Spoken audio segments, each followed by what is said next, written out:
ಅಪ್ಪನ ಪೂಜೆ ಮಾಡಿ ಬಿಡೋದ್ರಿ ಆತ. ಲಕ್ಷ್ಮೀ ಪೂಜೆ ಮಾಡಿದ್ರೆ ರೊಕ್ಕ ಬರೋಂಗಿತ್ತು ಅಂದ್ರೆ ಅಮೇರಿಕದವ್ರಿಗೆ ಲಕ್ಷ್ಮಿ ಅಂದ್ರಂತಾನೆ ಯಾರು ಗೊತ್ತಿಲ್ಲ. ಜಪಾನ್ ದೇಶದವರಿಗೆ ಲಕ್ಷ್ಮಿ ಅಂದ್ರೆ ಯಾರು ಗೊತ್ತಿಲ್ಲ. ಎಲ್ಲರೂ ಹೋಗಿ ಅಮೆರಿಕದಲ್ಲಿ ಕೇಳ್ರಿ ಲಕ್ಷ್ಮಿ ಯಾರು ಅಂತ ಗೊತ್ತು. Who is Lakshmi? It is jolly Lakshmi. ಏನ್ ಜಗತ್ತದ ಜನರನ್ನ ನಿಮ್ಮನ್ನ ಹೆಂಗಿಟ್ಟಾರ ಅಂತಂದ್ರೆ ಲಕ್ಷ್ಮೀ ಪೂಜೆ ಮಾಡಿದ್ರೆ ರೊಕ್ಕ ಬರ್ತದಂತ. ತಮ್ಮ ಭಾರತ ಕಾಶ್ಮೀರದ ಕನ್ಯಾಕುಮಾರಿ ಇವರು ಲಕ್ಷ್ಮೀ ಪೂಜೆ ಮಾಡಿದ್ರೆ ದರಿದ್ರತನ ಹೋಗ್ಲಿಲ್ಲ. ಜಪಾನ್ ಮತ್ತು ಅಮೆರಿಕ ಬೇರೆ ದೇಶಗಳಲ್ಲಿ ಲಕ್ಷ್ಮಿ ಯಾರು ಅಂತ ಗೊತ್ತಿಲ್ಲ. ದೇಶದಲ್ಲಿ ದುಡಿದ್ರು ನಿಮ್ಮಂತ ಭಾರತ ದೇಶಕ್ಕೆ ಸಾಲ ಕೊಡ್ತಾ ಮನುಷ್ಯರಿಗೂ ದುಡಿಯೋದನ್ನು ಬಿಟ್ಟು ಪೂಜೆ ಮಾಡೋದು ಕಲಿಸಿರಲ್ಲೋ ಪೂಜಾರಿಗಳ. ಯಾವುದು ದೇಶ ಇದು? ಯಾವುದ್ರಿ ದೇಶ? ಏನು ದೇಶ ಉದ್ಧಾರ ಆಗೋದು ಗುಡಿಯಿಂದನೋ, ಮಸೀದಿಯಿಂದನೋ, ಮಂದಿರದಿಂದನೋ? ಅದಕ್ಕೆ ಬಸವಣ್ಣ ಬರದ ಎಷ್ಟು ಸುಂದರವಾದ ರಚನೆಯಾದಂತ ವಚನವನ ಬರದ. ಕೃಷಿ ಕೃತ್ಯ ಕಾಯಕ ಮಾಡುವ ಸದ್ಭಕ್ತನ ಪಾದವ ತೋರಿಸಿ ಬದುಕಿಸಯ್ಯ. ಆತನ ತನು ಶುದ್ಧ, ಆತನ ಮನಶುದ್ಧ, ಆತನ ಭಾವ ಶುದ್ಧ, ಆತನ ಮನೆಯಲ್ಲಿ ಹೊಕ್ಕು ಲಿಂಗಾರ್ಚನೆ ಮಾಡಿದ ಗುರುಪಾವನ.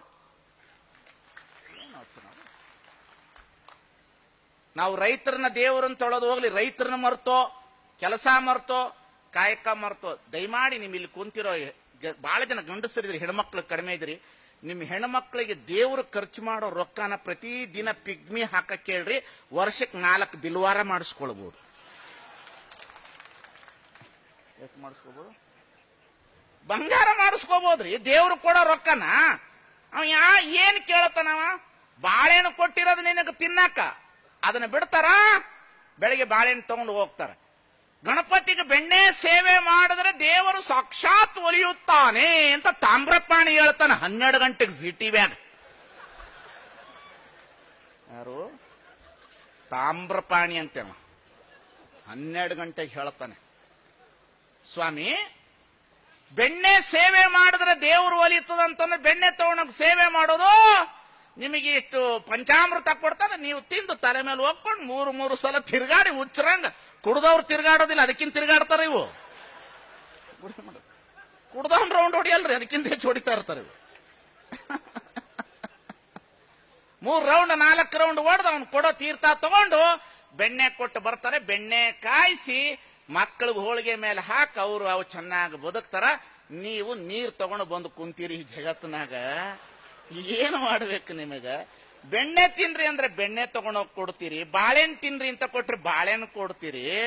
ಹೆಂಗ ನಿಮ್ಮನ್ನ ಚಿಂತನೆ? ನಾನು ಮಾತಾಡ್ತಿದ್ದೀನಲ್ಲ, ನಾನು ಸ್ವಾಮಿ ಅಲ್ಲ ನಿಮ್ ಪಾಲಿಗೆ. ನಾನು ಹೆಂಗಿರ್ಬೇಕು ಗೊತ್ತೇನು? ಸ್ವಾಮಿಗಳಾದವ್ರು ಹೆಂಗಿರ್ಬೇಕೇನೋ? ಸ್ವಾಮಿಗಳಾದವ್ರು ಹೆಂಗ ಆಶೀರ್ವಾಚನ ಮಾಡ್ಬೇಕೇನು ಗೊತ್ತೇನು?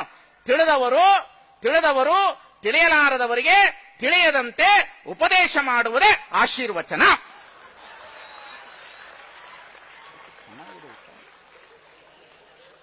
ತಿಳಿದವರು ತಿಳಿಯಲಾರದವರಿಗೆ ತಿಳಿಯದಂತೆ ಉಪದೇಶ ಮಾಡುವುದೇ.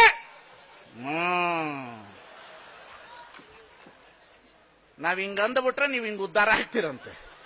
ಹಿಂಗ ಉದ್ಧಾರ ಆಗೋದಿತ್ತು ಅಂದ್ರೆ ಈ ಜಗತ್ನಾಗ ಎದಕ್ಕೆ ಸ್ವಾಮಿ? ಎಲ್ಲರೂ ಹಿಂಗ್ ಹೋಗಿತ್ತು, ಎಲ್ಲ ಸ್ವಾಮಿಗಳು ಹೋಗಿ ಅಲ್ಲಿ ನಿಂತ್ಕೊಂಡ್ಬಿಡ್ಲಿ. ಎಲ್ಲಿ?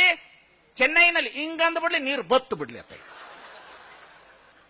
ಬತ್ತು ಬಿಡ್ಲಿ ಸ್ವಾಮಿ, ಹಿಂಗಂದ ಬಿಡ್ಲಲ್ಲ. ಎಲ್ಲಾರು ಪರದಾಡಕತ್ತಾರ. ಏನ್ ಈ ಜಗತ್ತಿನಲ್ಲಿ ಎಂತೆಂತ ಮೋಸಗಾರರು ಹುಟ್ಟಾರ ಅಂದ್ರ ಹೇಳಬಾರ್ದು. ಮಾತನಾಡೋದಿಲ್ಲ, ಹೆಚ್ಚು ಮಾತಾಡೋರ್ ಮುಂದೆ ಮೈ ಕೊಡಬಾರ್ದಂತೆ, ಎಮ್ಮೆಯನ್ನ ನೀರಿನಲ್ಲಿ ಬಿಡಬಾರ್ದಂತೆ, ಹೆಣ್ಣು ಮಕ್ಕಳನ್ನ ಸೀರೆ ಅಂಗಡಿಯಾಗ ಬಿಡಬಾರ್ದಂತೆ. ಹೆಚ್ಚು ಹೊತ್ತು ನಾ ಮಾತಾಡಕ್ ಹೋಗೋದಿಲ್ಲ. ನಿಮಗೆ ತಮಾಷೆ ಒಳಗಡೆ ಚಿಂತನೆ ಹೇಳ್ತಾ ಇದ್ದೇನೆ. ಯಾಕಂದ್ರೆ ಬೆಳಗಿನಿಂದನೂ ನೀವು ಕೂತಿರ್ತೀರಿ, ನಿಮ್ಮ ಮನಸ್ಸಿಗೆ ಒಂದಿಷ್ಟು ನನ್ನ ಹಾಸ್ಯದೊಳಗಡೆ ನಿಮಗೆ ಚಿಂತನೆ ಇದೆ. ನನ್ನ ಹಾಸ್ಯದ ಮಾತಿನಲ್ಲಿ ನಿಮಗೆ ಜವಾಬ್ದಾರಿಯಾದಂತಹ ಬದುಕನ್ನು ಕಟ್ಟಲಿಕ್ಕೆ ಅವಕಾಶ ಇದೆ.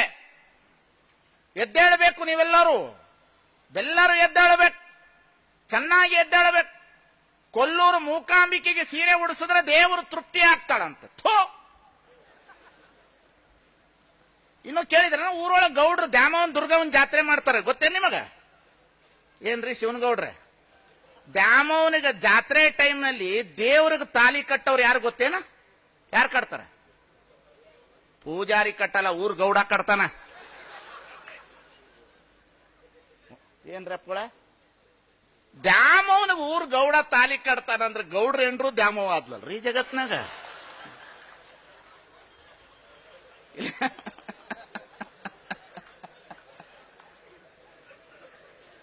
ಗೌಡ್ನ ಹೆಂಡತಿ ದ್ಯಾಮವನು ಆದ್ಲ, ದುರ್ಗವನು ಆದ್ಲ.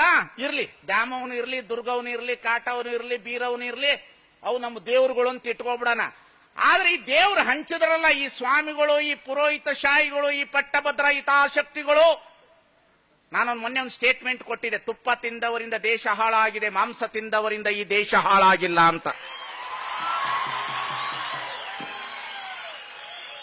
ಬಹಳ ಜನ ನನ್ನನ್ನು ಹಿಡ್ಕೊಂಡು ಜಗ್ಗಾಡಿದ್ರು ಫೇಸ್ಬುಕ್ನಾಗ, ಒಳ್ಳೆ ಬಬ್ಬಲ್ಗ ಮುಜ್ಜಂಗಾಡ್ದಂಗ.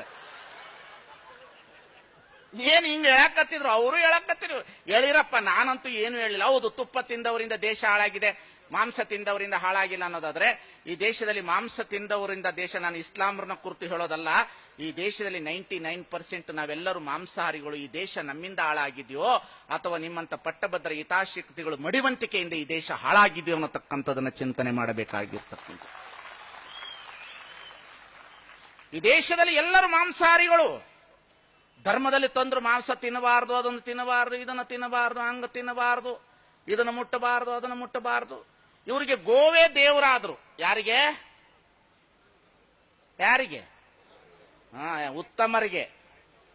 ಉತ್ತಮರಿಗೆ ಇವರಿಗೆ ದೇವರು. 10 ದಶಾವತಾರದಲ್ಲಿ ಮತ್ತು ಹಂದಿನೂ ವರಾಹಾವತಾರ ಆಗ್ಯಾನ. ಅದನ್ನ ಯಾಕೆ ವರಾಹ ಯಾಕೆ ದೇವ್ರು ಆಗಬಾರದು? ನಿಮಗ ಕಳ್ರು ನೀವು, ಸಂದರ್ಭ ಬಂದಾಗ ಚಾಪೆ ಹಾಸೋರು ನೀವು.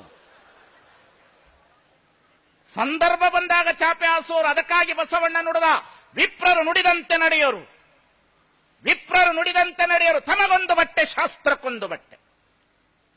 ವಿಪ್ರರು ನುಡಿದಂತೆ ನಡೆಯೋರು, ತಮಗೊಂದು ಬಟ್ಟೆ ಶಾಸ್ತ್ರಕ್ಕೊಂದು ಬಟ್ಟೆ.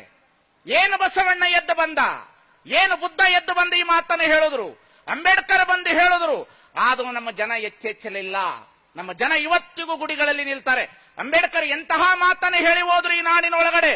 ಈ ದೇಶದ ಹೆಣ್ಣು ಮಕ್ಕಳು, ಈ ದೇಶದ ಹೆಣ್ಣು ಮಕ್ಕಳು ಗುಡಿಗುಂಡಾರದಲ್ಲಿ ನಿಲ್ಲುವ ಕ್ಯೂಗಳಲ್ಲಿ ಕಾಣುವ ಹೆಣ್ಣು ಮಕ್ಕಳು, ಗುಡಿಗುಂಡಾರದಲ್ಲಿ ನಿಂತಿರುವ ಕ್ಯೂವಿನಲ್ಲಿ ನಿಂತಿರುವ ಹೆಣ್ಣು ಮಕ್ಕಳು ಎಂದು ಗ್ರಂಥಾಲಯದಲ್ಲಿ ಕ್ಯೂ ನಿಲ್ಲುತ್ತದೆ, ಅಂದು ಈ ದೇಶ ಉದ್ಧಾರ ಆಗ್ತದೆ ಅನ್ನತಕ್ಕಂಥ ಮಾತನ್ನು ಹೇಳಿ ಹೋದ್ರು ಅಂಬೇಡ್ಕರ್. ಎಲ್ಲಿದ್ದೀವಿ ನಾವು? ಕುಳಿತವರೇ ಎಚ್ಚರವಾಗಿ, ನಂಬಬೇಡ್ರಿ ಇವ್ರನ್ನ ಯಾರನ್ನು. ಮೂಢನಂಬಿಕೆ, ಮೋಸ, ವಂಚನೆ, ಮೈ ಮೇಲೆ ದೇವ್ರು ಅಲ್ರಿ. ಈ ದೇಶದಲ್ಲಿ ಒಂದು ಪ್ರಶ್ನೆ ಕೇಳ್ತೇನೆ ನಾನು. ಉತ್ತಮರ ಹೆಣ್ಣು ಮಕ್ಕಳು ದೇವದಾಸಿಯರಾಗ್ಲಿಲ್ಲ, ಕೆಳವರ್ಗದ ಹೆಣ್ಣು ಮಕ್ಕಳು ಯಾಕೆ ದೇವದಾಸಿಯರಾದ? ಯಾಕೆ ಉತ್ತಮರ ಹೆಣ್ಣು ಮಕ್ಕಳು ದೇವದಾಸಿಯರಾಗಲಿಲ್ಲ ಈ ದೇಶದೊಳಗಡೆ? ಯಾಕೆ ಕೆಳವರ್ಗದವ್ರನ್ನೇ ಪಡ್ಲಿಗೆ